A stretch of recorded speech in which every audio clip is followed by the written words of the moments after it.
Play-based learning and how it affects early childhood education. So how does playing relate to learning? It provides opportunities for children to gain experience. It builds on their prior knowledge. It develops intellectual, social, language, and critical thinking skills. And it helps children to make sense of the world and what they know. So what is the current issue about it? Many teachers and school districts are concerned about content area knowledge. The stress of standardized testing is causing a lot of teachers to lose sight of the fact that we're teaching young children, and we're so concerned with preparing them to take these tests in the early childhood education field that we're not focusing on how we're teaching them. We're just focusing on trying to teach them. Because of this, we're starting to limit our specials. So we're not getting as much time at recess. We're not getting as much time in PE and playtime. Many teachers, even in preschool, are expecting children to sit in chairs and listen to lectures from the teacher for long periods of time, so that we can focus more on the content area rather than playing. So the issue is, first of all, for an adult, it takes the brain 45 minutes of inactivity before the brain starts to wander. So if an adult is sitting down and not moving for 45 minutes, then your brain will start to lose focus and start thinking about other things. For a child, it's even less time, and for one with ADHD or ADD, it's less time than that. Some professionals have suggested brain breaks, which is where the teacher, in between lessons or every 30 minutes or so, have the children stand up and do some kind of physical activity, whether it's just like a minute of stretching and shaking our sillies out or anything like that, to kind of get them refocused and let them get a little bit of energy out. The problem is that brain breaks are not enough. The children need to interact with one another. They need to get their hands on things so that they can see the physical features of it. They need to just be more interactive in the classroom. They can achieve this through playing. Inactivity in the classroom is also creating behavioral issues. It's causing a lot of students to get in trouble because they start getting antsy from sitting in a chair all day. And it's causing a lot of students to spend more time out of class because teachers are sending them to the office, or they're putting them in the corner or sending them outside because they're a distraction in the classroom. So in the long run, those children are not getting the instruction that they need because they're busy sitting in trouble. So some quick facts about play-based learning. There's a lot of misconceptions about it. Many people say, or they see that play-based learning is just playing. They think there's no point, that we're wasting valuable class time, and we can't waste class time on something as silly as play. They think the teacher just needs to provide toys and hang out with the students all day. They think that we're not learning anything, we're not doing anything productive, we're just there to have a good time. Basically, we're just babysitting, which is far from the truth. So the facts about play-based learning: the children are not just playing, they're exploring things, they're discovering things, they're getting their hands on things, they're getting to experience things, and they're getting to do it on their own so they can make their own discoveries and then just have the teacher there to validate those discoveries.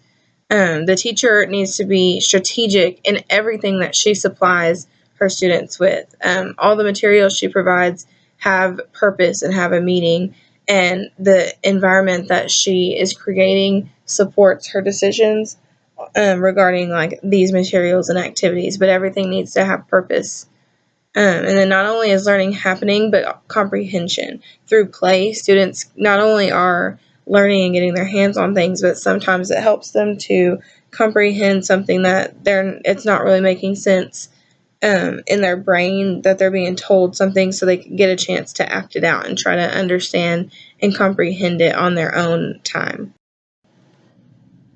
So there's 3 different categories of play-based learning, and it's open-ended play, modeled play, and purposefully framed play. The first one I'm going to talk about is open-ended play. So basically, the teacher provides the children with materials. The children are not prompted or shown how to use those materials. They just pick them up and they use them in whatever way they feel is appropriate. So you can give them some blocks, and some students may build with those blocks, and others may use the blocks as cars or people or anything like that. But the teacher doesn't give them any type of instruction or support. She just gives them the materials and observes and takes notes about what the children do with them. Then you have modeled play.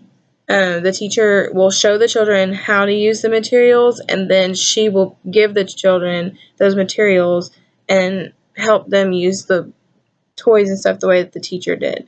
So basically, like in this picture, the teachers are playing the drums, and then you can assume that the next step in this activity is to let the students try to play the drums on their own. So the teacher is showing them what it is, what it's for, what it's used for, and how you use it, and then the children are getting to try to use it themselves just like the teacher did. The last one is purposefully framed play. Is basically a combination of the two. It starts with open-ended play and is followed by modeled play. The teacher starts by giving students the materials and letting them discover the purpose.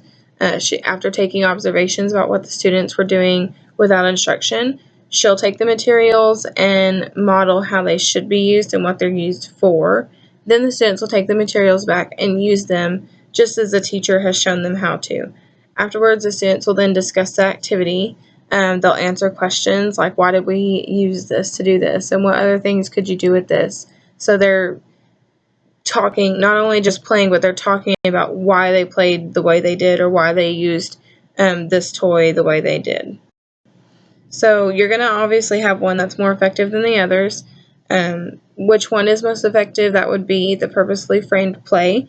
It's the most effective because it's a combination of the two, but it also provides like a way to document that learning has occurred or to assess what a student has learned, because they are telling you, like, we used this toy to do this, or we used this thing because whatever reason. So it's the only one of the three that actually provides you with a way to document student learning.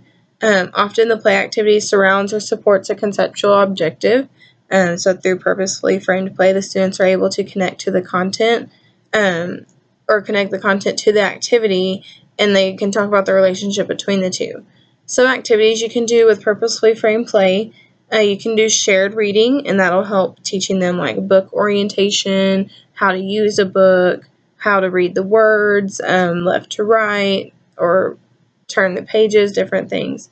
You can also, like, if you're going to observe insects or talk about a science lesson, you can give the students magnifying glasses and let them play with it on their own, and then show them like how to use a magnifying glass to observe insects. Or you can even do something as simple as drawing. Everybody draws their own pictures of a person, and then we'll all work together on labeling like where the eyes are, the nose, the hands, the legs, things like that. So how does all this information that I just gave you solve the issue at hand? First of all, it just lets you know that there is a way to focus on content and meet the standards that we're trying to meet within the early childhood education era, but still squeeze that playtime into your schedule. And really, you won't have to worry about squeezing it into your schedule if you incorporate it appropriately. By incorporating the focus on the content area knowledge and the play-based learning, you're setting your students up for higher potential success. A lot of times students understand it better through experiencing it themselves and acting it out on their own. Like I said before, they're comprehending what you're telling them, or they're making their own discoveries and you're validating those discoveries. So it's they're learning to understand certain concepts. They'll actually come to class wanting to learn because you're making it fun for them. In early childhood education, we haven't reached the stage yet where students are like withdrawn from school, but they are focused on playing with their friends. So if they have to sit in a circle and talk about the alphabet or their numbers, they're not as excited and you don't have their attention as easily. So by, framing your lesson around play, like learning-based play, then they'll want to do it and they'll want to participate and they'll learn more from wanting to be there. Behavioral problems will be minimized because students will be actively engaged in each lesson. Therefore, those students will not be missing out on class time from sitting in the office or sitting outside in timeout. And overall, it'll just provide more effective learning for your students. So you're actually doing them a better service than if you just were trying to lecture to them all day. So yeah, that's about it. It'll help you a lot.